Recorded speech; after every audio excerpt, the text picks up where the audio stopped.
Buon pomeriggio, benvenuti a BookCity, agli appuntamenti organizzati da Fondazione Corriere della Sera. Io sono Micol Sarfatti, una giornalista del Corriere della Sera, e oggi la nostra ospite sarà la cantante Skunk, che non è solo una cantante ma è anche l'autrice di questa bellissima autobiografia It Takes Blood and Guts, pubblicata da Solferino. Quindi do il benvenuto a Skunk, che oggi è qui con noi.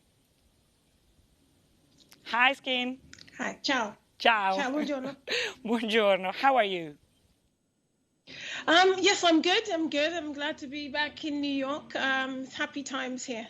Wow, great. So, since you are in New York, how is New York and generally speaking the US after the Joe Biden's election? And I know you're from Jamaica, like the brand new Vice President Kamala Harris.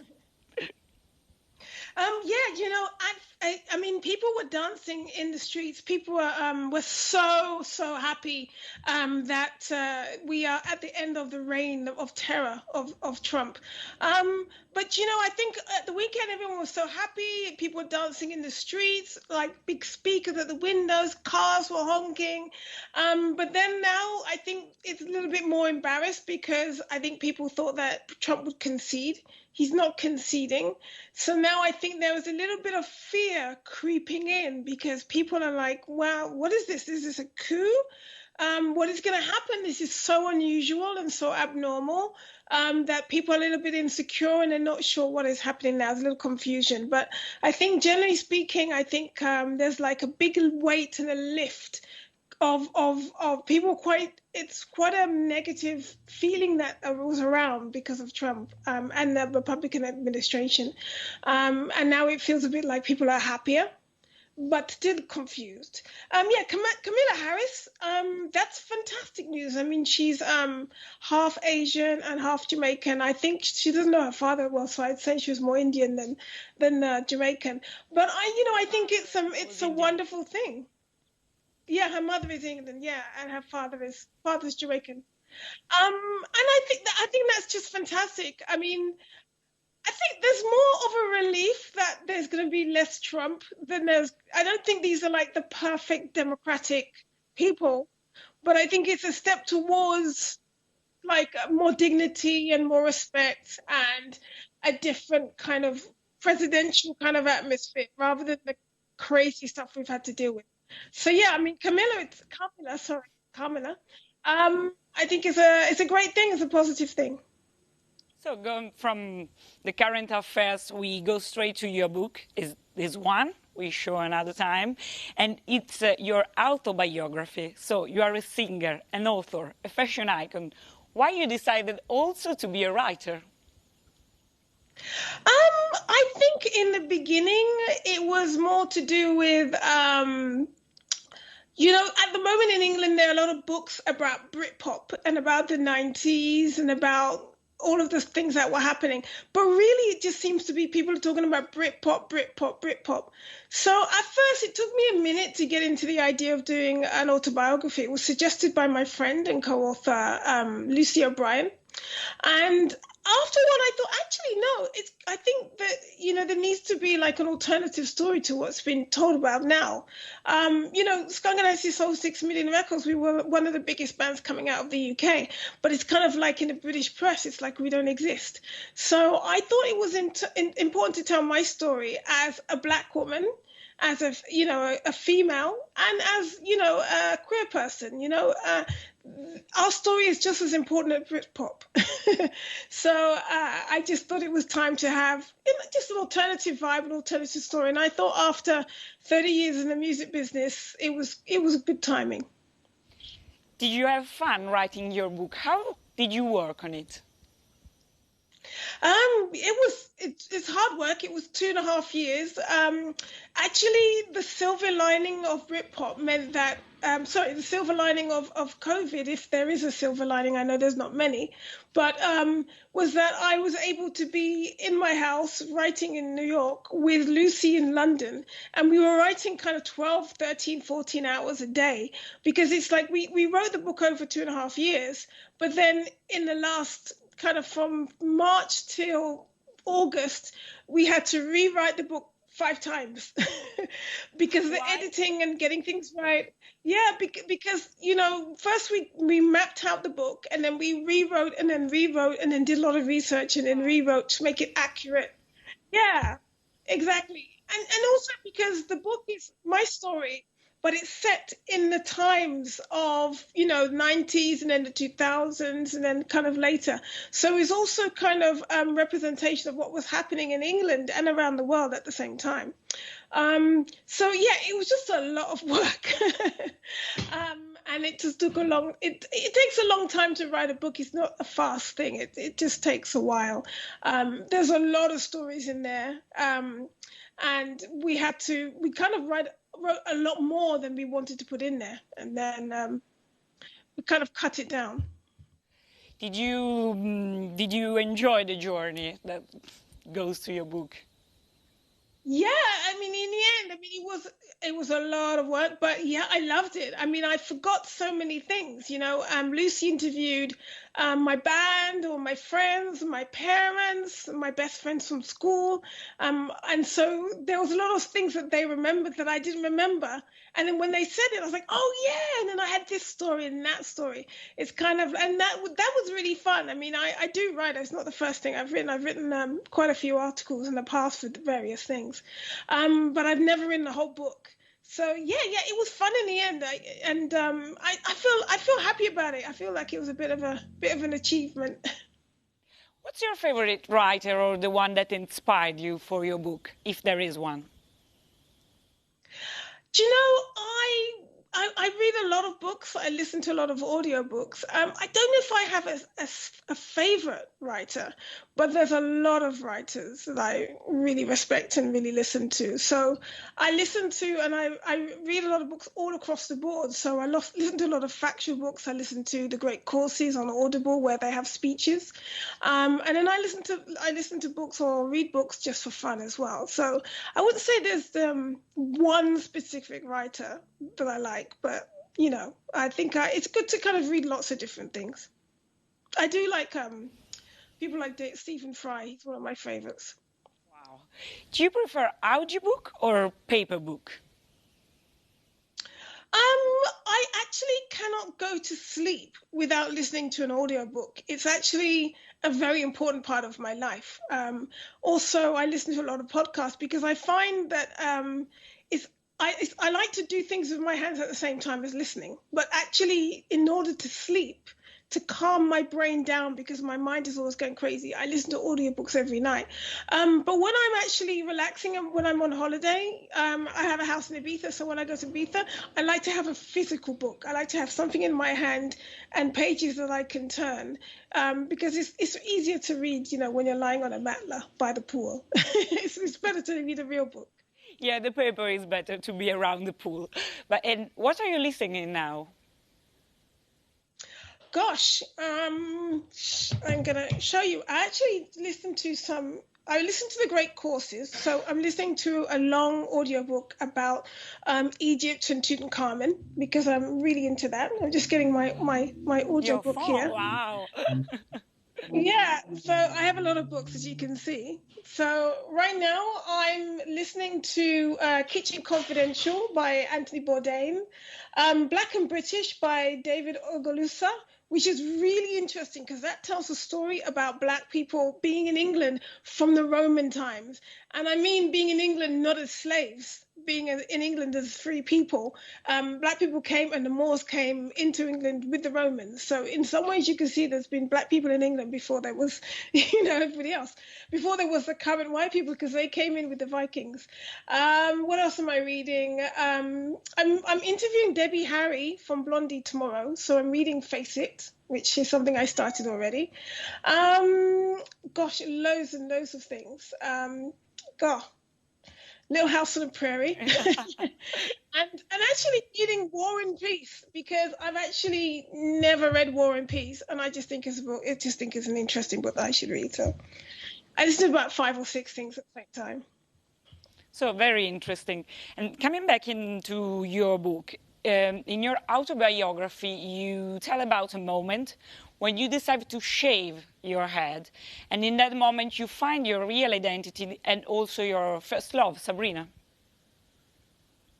Yeah, basically, I was someone who I love clothes and I liked makeup and I like fashion, but then I never had time to the hair. So I just put a hat on or a cap or just put a headscarf on. This is like when I was like 21, 22, 23. And then one day I was just kind of like, I'm so bored of the hair because I never looked good with hair and I could never work it out how to get the right style.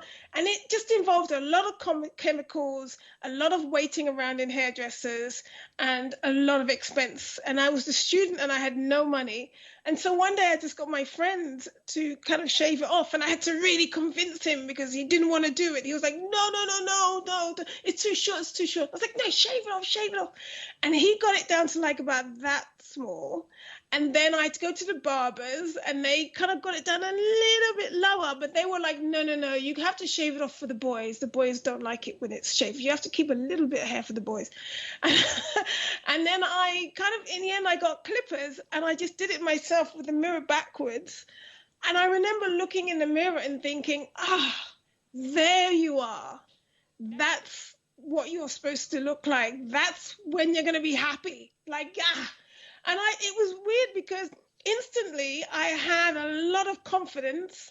And I think it's something like when you get your right hairstyle and you go, yeah, I look good. And it doesn't matter what anybody else says because you look good because you have the right hairstyle. And that's what it is. I kind of like started walking up straight and I looked all confident and I just felt much happier. And then it's a hairstyle that I had to defend. So that also helps me kind of be less shy and get more confidence as well. And it's like now, I mean, through the years, not just now, like a signature for you. I can't imagine a skin with long hair. No, for Halloween I wear long hair. For Halloween I'll put long hair on, and then it's fun. It's really, I look good with hair. I look good in a wig, But it's now. I think like in England, I was kind of like the most famous person with a shaven head, apart from Sinead O'Connor, obviously, next to Sinead O'Connor, but definitely most famous Black person. And it just became my signature thing. In those days, it was shocking. It was really shocking. I mean, people were like, and I kind of like that. I thought that was fun. It made me kind of different. But you have such a beautiful face, so it's easy for you to be shaved. Stop it! And you have just said that you like to make up and to dress up. How do you choose your outfits? I normally kind of just try things on until I get the right feel. By the time I'm going outside, there's a big pile of clothes in the corner of the room because, I try everything on and I throw it in a corner and then I just rustle everything up. And then I tidy it and put it all back on hangers before I go out. Because for me, clothes is it really does affect my mood, And I think I didn't have a lot of clothes when I was growing up because I'm from a poor background. So for me, clothes are really special. They're really kind of wonderful. And you put on something beautiful that, like even this T-shirt, it's like a Burberry T-shirt, but it's so beautifully made that I feel great talking to you because I know it feels nice on my back. And so I think clothes really do affect my mood. When I wear great clothes, I feel better and it's like gives you confidence. You like to play with clothes sometimes, even in your videos. Yeah, I like crazy clothes sometimes. Yeah, why not? Because I realized a long time ago that I didn't look like the girl next door. I looked completely different than everybody else. So rather than trying to look like the normal rock star in a black leather jacket, black t-shirt, skinny jeans, I thought, I'm going to do something different. I'm going to wear more interesting new young designers who are doing something much more creative and much more artistic. So clothes for me are like an extension of my interest in my creativity and my love of art. During the 90s and around 2000, you were talking about this before, when you started your career, you've been an idol for the young people of that time. Do you think that young people now are different from one of those times?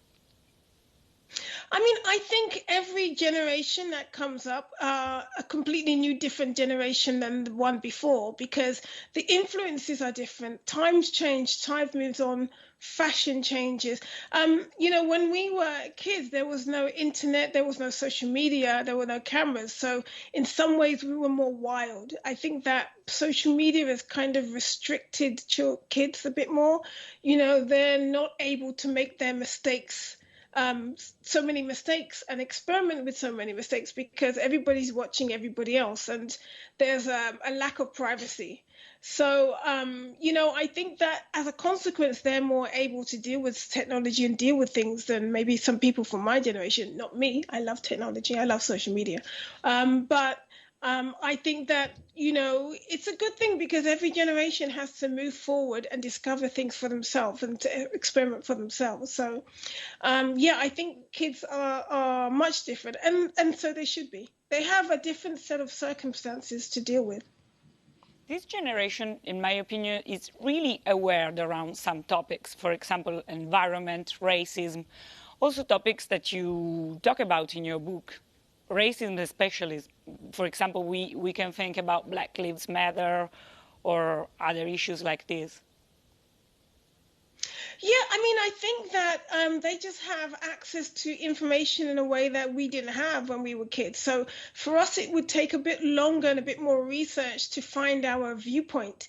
Whereas I think kids now, they have access to so much information, and they can get to their viewpoint so much faster. I mean, everything is just so much faster. But, I think Black Lives Matter is a fantastic thing because I think it's really highlighted what it is like for Black people to live in certain societies. I mean, I think that in England, being Black is completely different than it is to being Black in Italy, for instance, for example, because in Italy, historically, Black people have a different kind of struggle. And it's the same in America. Black people have a very different kind of struggle. But we are all struggling, and we are all kind of trying to deal with the huge amount of racism that is kind of really its ugly head. It's always been there, but in the last few years, especially with the example and the domino effect of some of Trump's immigration policies, and some of the leaders that have been inspired by him, we have a bit of a right-wing, more kind of fascist energy.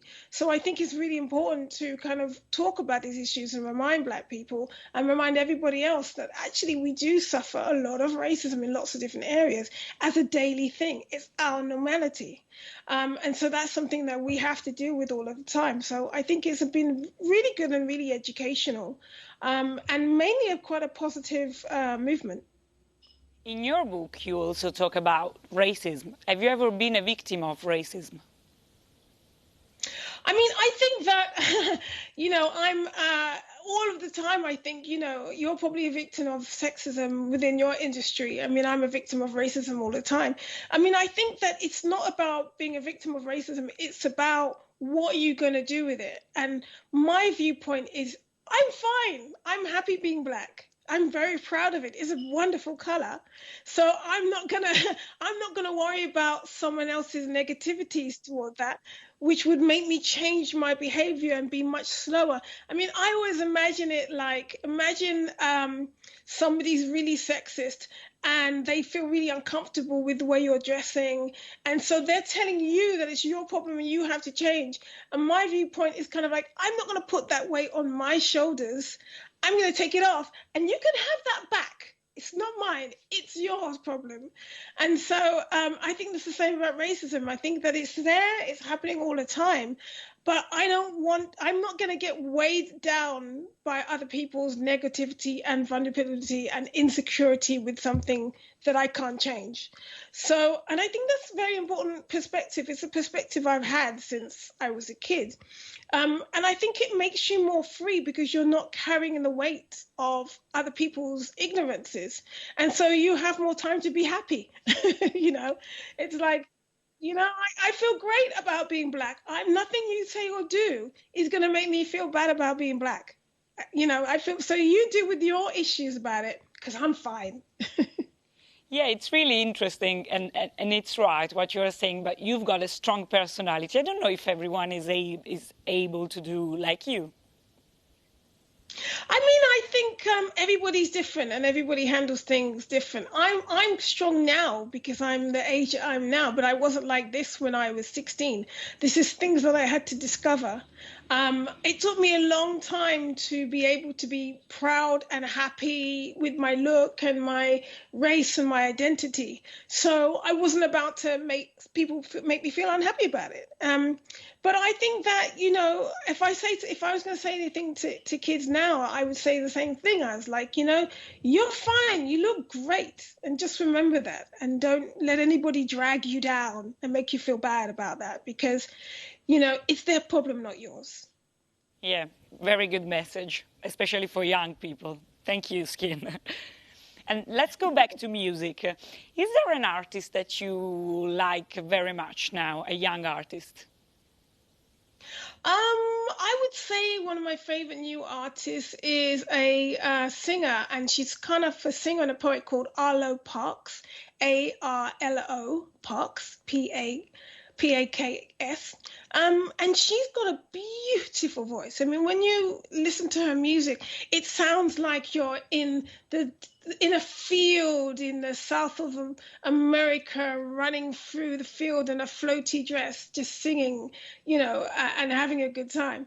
And it's just a beautiful atmosphere. She has a beautiful voice. She's a poet, so her lyrics are also really amazing. I just interviewed her for my radio show on Absolute Radio recently. So, I mean, I just think that she's like a real shining light happening at the moment. Really interesting. And do you think we talk about racism, we talk about you deal with racism, how do you suggest to young people to deal with racism? But do you think some things are changing and getting better?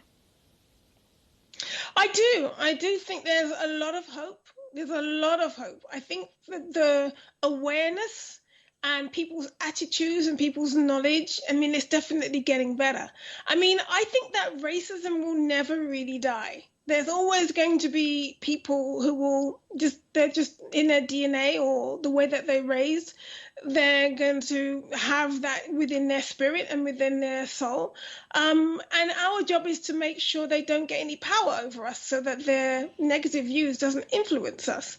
So, but I think that if I look at how things were when I started in the music business to how things now are now, I think it's way, way better in some levels. I mean, you still have racist people. They're just, they're just always there. But I think that the discussion and the talk around it and the education around it is a lot better. We're still going to have to fight. There's always a fight. There's always a battle. But I think there's hope. Definitely, I think there's hope. Also for women. Yeah, exactly. I mean, I think that if you look at Me Too, Black Lives Matter comes off the back of Me Too. And that really changed how men thought that they were behaving around women. Men weren't even aware, Some men weren't even aware about how they were behaving until Me Too came along and they were like, oh, right, that's rape, And that really helped move the whole kind of thing and the whole discussion. And I think people are just much more aware now. So I think there's a lot of hope and there's a lot of positivity. Okay, some people don't want to move so fast. And so some people are kind of pushing back against it. But I think the movement as a whole, I think we really are moving forward and there's a lot of good things happening. Is there a suggestion you would like to give to a young female singer today? I think if I was a young female singer today, I would also just it's really difficult thing to do when people say be yourself, I think it's a really difficult thing to actually achieve and it takes a long time to get there. So rather than just saying be yourself, I would say just don't be afraid to experiment with lots of different things to find who you are. It's not going to come along instantly. You know, it's going to come along in trial and error. So don't be afraid to try things, try different looks, and try and make mistakes, and be happy making those mistakes and learn from them. I would also say try and learn as much as about the business and the technical side of whatever you want to do. It's really important, because if you can control the studio or understand how the studio and the computers and all the technology works, you have a lot of power.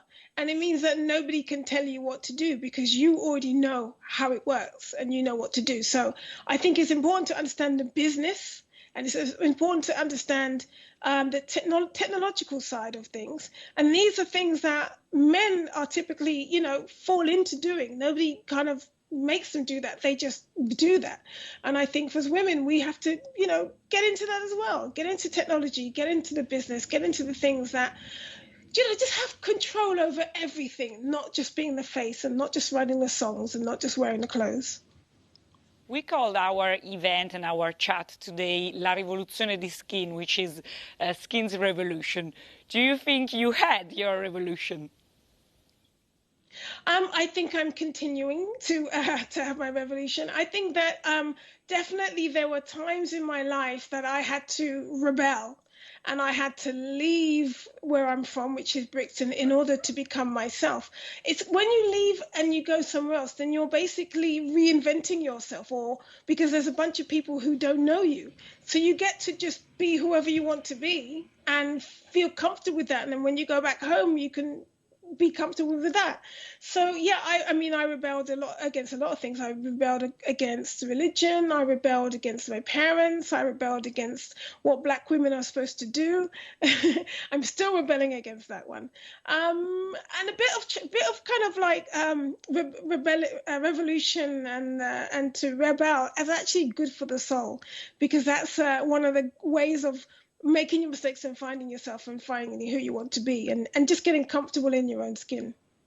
Yes, you tell about all these things in your book and your autobiography. And do you think maybe, are you going to write another book? I'd like to, yeah. I'm thinking about it and thinking about another proposal. I really did enjoy writing this book. And, you know, in the book, there was a lot of sad stories. My first boyfriend was very abusive. So there's also how I got out of that situation. And there's a lot of kind of trials and tribulations about how did I get out of that and how did I get out of that in the book. And some funny stories and lots of famous people that I met, good and bad. But I don't know, I've got some ideas for a second book. I think it might be fun to write another one.